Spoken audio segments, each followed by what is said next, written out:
Halo, assalamualaikum. Jumpa lagi dengan saya Putra. Kali ini kita akan mereview board cordless brushless terbaru dari Dolis. Ini tipenya adalah BD636 menggunakan baterai 12 volt. Motornya sudah brushless dan juga bentuknya sudah kekinian atau desainnya sudah kekinian ya teman-teman ya. Pesek alias tabi. Nih bisa dilihat dari gambarnya. Dari gambarnya sih kelihatan cakep ya. Kita akan lihat sama-sama bagaimana bentuk aslinya. Langsung saja kita unboxing ya. Untuk kemasan produk, dus di bagian luar dan ada koper plastik lagi di bagian dalam. Dan di sini bisa dilihat ya, ada gambar dari produknya, lalu ada keterangan untuk garansinya 2 tahun dan ada juga beberapa keterangan untuk spesifikasi serta ada nomor sertifikasi K3L-nya. Jadi sudah terdaftar K3L. Kita langsung keluarkan. Nah, ini dia untuk kopernya. Ada embosan merek Dolis. Untuk kualitasnya sendiri sih ya lumayan ya. Ini embosannya keren teman-teman, cakep, warna kuning. Langsung saja kita buka ya. Nah, di dalam ada kitab-kitabnya, ada kartu garansi. Ini garansinya 2 tahun ya teman-teman ya, dengan syarat dan ketentuan yang berlaku. Ada 2 lembar, yang satunya harus kalian kirim untuk mendaftarkan garansi. Untuk service center dari Dolis ada di Jakarta, Bandung, Surabaya, Semarang, Banjarmasin, Palembang, Medan, Lampung, Denpasar, Makassar, Pontianak, dan Solo. Jadi lumayan banyak untuk service centernya. Nah, di sini ada untuk buku petunjuk penggunaan sudah berbahasa Indonesia ya. Jadi tinggal baca-baca aja teman-teman, tidak perlu diterjemahkan lagi. Lalu di sini kita juga dapat aksesoris sepertinya mata bor ya. Kita buka terlebih dahulu. Ya, mata bor besi berbagai macam ukuran dan ada juga bit obeng PH2. Lalu kita dapat 2 buah baterai, yang satunya sudah terpasang pada unit bornya. Untuk baterainya 12 volt 2Ah untuk kapasitasnya atau 2000 mAh ya. Dapat juga docking charger. Dan terakhir unitnya. Kurang lebih bentuknya seperti ini. Bentuknya cakep ya teman-teman ya. Keren. Menurut saya sih ini laki banget warnanya. Oke, itu aja yang kita dapatkan pada paket pembelian. Oke, untuk build quality yang pertama aksesoris yang kita dapatkan pada paket pembelian. Mata bornya nanti kita akan langsung cobain untuk mengebor ya. Biar ketahuan bagaimana kualitasnya. Kalau dari penampakannya sih ini mata bor bagus ya. Tetapi nantilah kita coba biar ketahuan ya teman-teman ya. Lalu untuk docking charger, ini material bahannya adalah plastik. Terlihat murah ya teman-teman ya untuk plastiknya. Nih, bisa dilihat ya, kilat-kilat seperti plastik ember. Tetapi untuk cetakannya lumayan rapi. Bisa dilihat sendiri ya. Lumayan rapi lah menurut saya. Di belakangnya juga keterangannya lumayan jelas. Dan untuk kabelnya juga ketebalannya sudah standar lah. Selanjutnya baterai.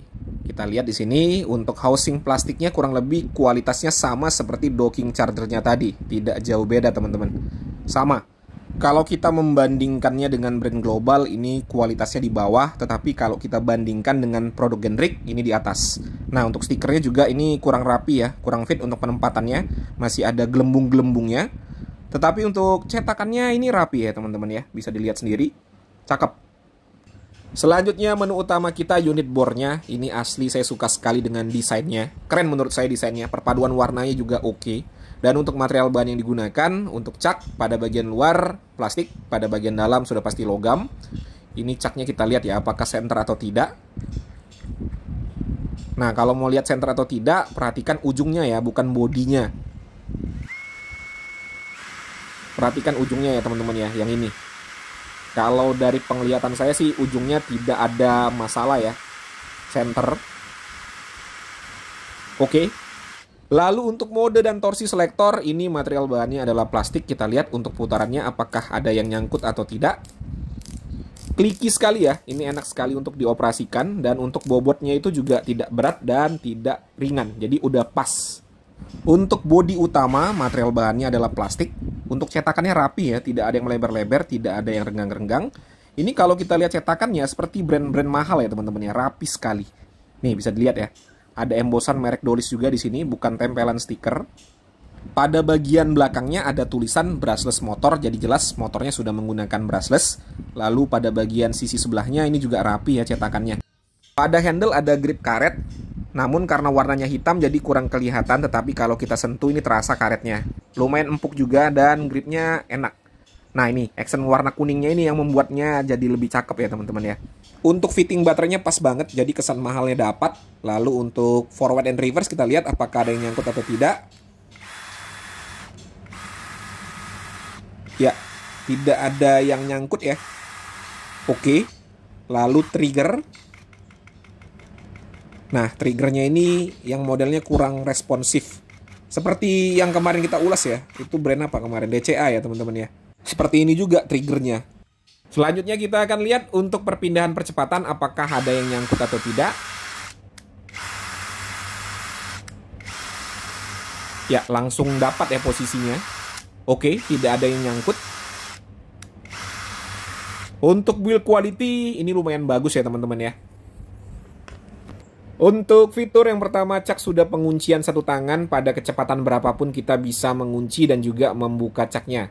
Nah, ini pada percepatan nomor 1 bisa membuka dan juga bisa mengunci ya. Tidak ada masalah. Pada percepatan nomor 2 juga sama, bisa membuka dan juga bisa mengunci.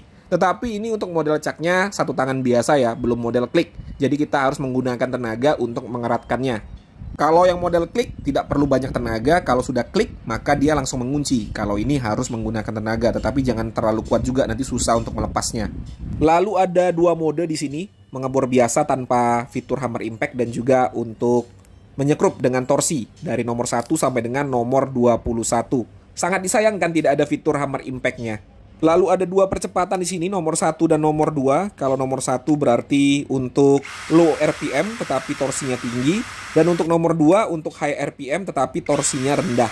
Tinggal sesuaikan saja dengan kebutuhan. Fitur selanjutnya ada indikator baterai. Lalu ada LED light yang sudah LED shutdown. Tidak langsung mati apabila kita lepas trigger. Selanjutnya ada forward and reverse, putaran kanan dan putaran kiri. Dan apabila posisi di tengah maka triggernya akan terkunci. Terakhir ada variable speed pada trigger, semakin dalam kita tekan maka kecepatannya akan semakin kencang. Oke, itu aja ya untuk fiturnya. Untuk uji spesifikasi yang pertama di sini kita akan melihat untuk output yang dihasilkan oleh chargeran. Ini udah saya colokin, warna hijau, kita colok baterainya. Warna merah berarti mengecas. Kita lihat berapa outputnya di angka 13,5 ya teman-teman ya, 13,5 watt. Jadi lumayan kecil ya untuk arus yang dihantarkan oleh chargernya. Kita tunggu baterai sampai full. Oke, untuk baterainya sudah full, lampu indikator sudah berwarna hijau dan untuk arusnya juga sudah di-cut. Mengisi baterai 2Ah dari 0 sampai dengan full 100%. Lumayan lama ya teman-teman ya, kurang lebih 2 jam. Sekarang kita akan ukur RPM. Kita pakai baterai yang baru ya. Kita akan uji di mode drilling. Percepatan nomor 1 terlebih dahulu.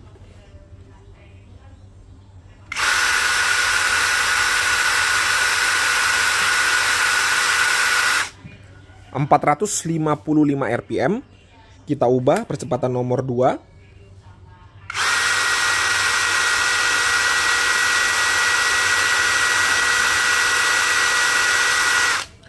1505,6 RPM.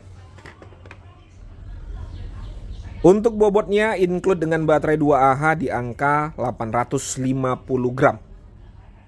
Untuk caknya, mata bor yang bisa masuk adalah minimal 0,8 mili dan maksimal 10 mm.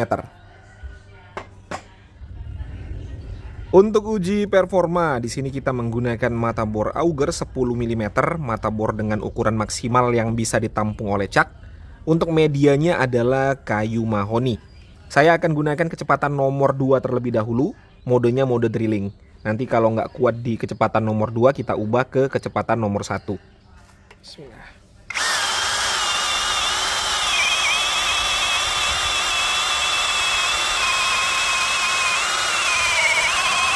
Iya, bisa ya teman-teman ya. Pada kecepatan nomor 2 bisa. Kita coba lagi.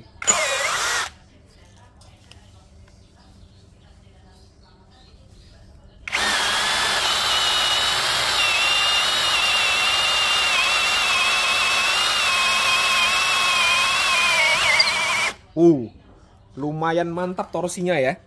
Menggunakan mata bor auger 10 mm pada kecepatan nomor 2 untuk menembus kayu mahoni dengan ketebalan kurang lebih 15 cm, tidak ada masalah, torsinya oke. Sekarang kita menggunakan kepala tambahan seperti ini, ukuran 13 mili ya teman-teman ya. Ini tidak saya sarankan ya. Ini hanya sekedar uji coba saja. Saya hanya ingin melihat seberapa besar torsinya. Nah, di sini saya menggunakan mata bor auger 13 mm. Masih menggunakan kecepatan nomor 2. Nanti kalau nggak mampu kita ubah ke kecepatan nomor 1. Medianya kayu mahoni. Bismillah.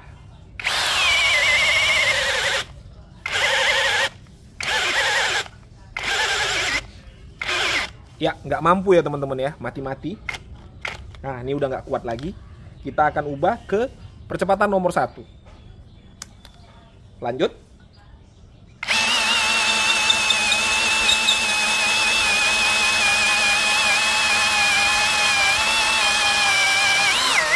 Wow, mantap ya. Torsinya mantap teman-teman. Menggunakan auger 13 mm bisa. Tetapi sekali lagi tidak saya sarankan menggunakan tambahan seperti ini. Ini hanya sekedar uji coba. Sekarang kita menggunakan mata Forstner bit. Ini diameternya sekitar 3 cm ya, atau 30 mili. Untuk medianya adalah kayu mahoni. Kita buat lubang ya teman-teman ya.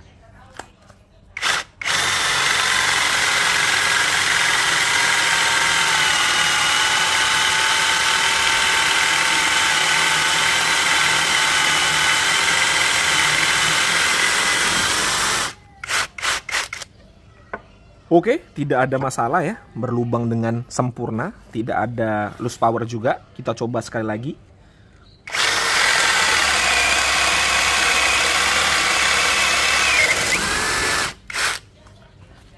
Enak ya.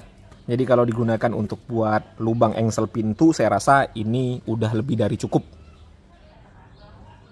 Selanjutnya kita akan mengebor besi dengan ketebalan 10 mili atau 1 cm menggunakan mata bor dengan diameter 7 mm. Saya menggunakan kecepatan nomor 2, modenya mode drilling. Sebaiknya sih kalau mau ngebor besi, ya memang harus menggunakan kecepatan nomor 1 ya sebaiknya, agar mata bornya itu tidak cepat rusak atau tidak cepat aus. Tetapi ini hanya sekedar pengujian agar cepat saja kita lihat bagaimana performa dari bornya. Bismillah.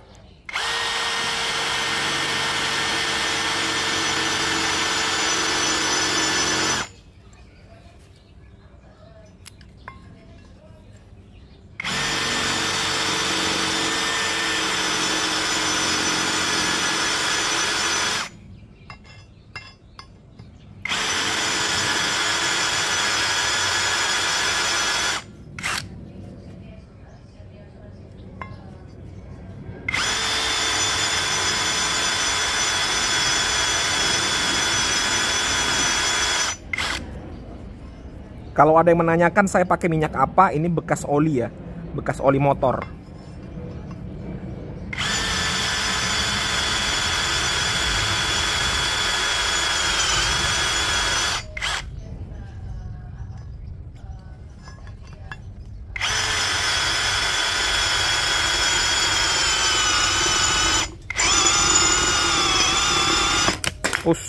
Jatuh.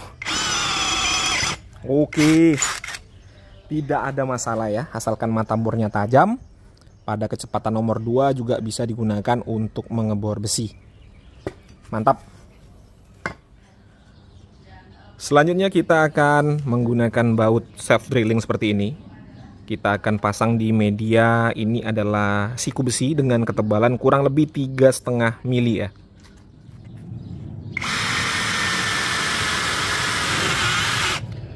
Enak ya, tidak ada kendala.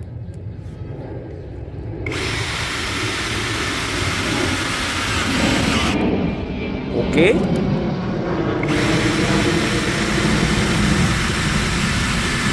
Yang saya suka dari bor ini, suara dari motornya itu halus ya, nggak mengganggu di telinga.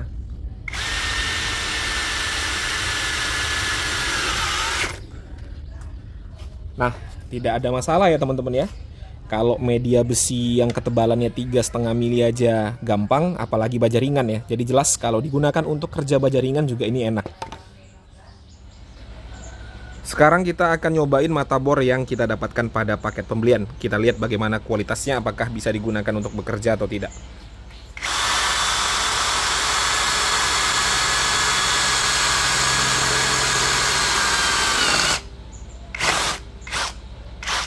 lumayan oke ya teman-teman ya.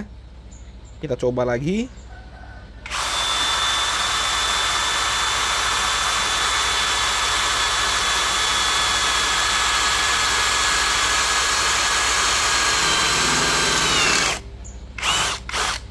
Ya, oke, mantap nih. Sekali lagi lah biar lebih yakin ya.